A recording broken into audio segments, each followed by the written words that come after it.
Concept 2, using properties of equality to solve proportions. So we know that a proportion is two ratios and they are set to be equal. Okay? We can use the idea that they're equal to solve for any missing value that we have. Okay, so in this situation we have, if Will makes $38 working for 4 hours, and he wants to make another $190, how long will he need to work? Okay, I've set up my proportion here. He works for 4 hours, making $38. We want to know how many hours it'll take him to make another $190.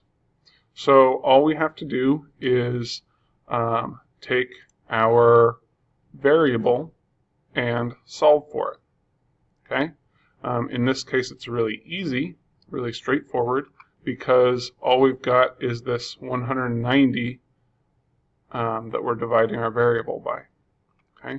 So we can just multiply both sides by 190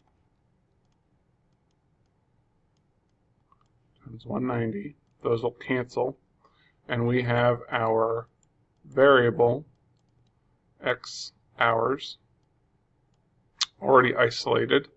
And then what we have to do is we have to multiply this value by this ratio or this fraction, or we can pull out our calculator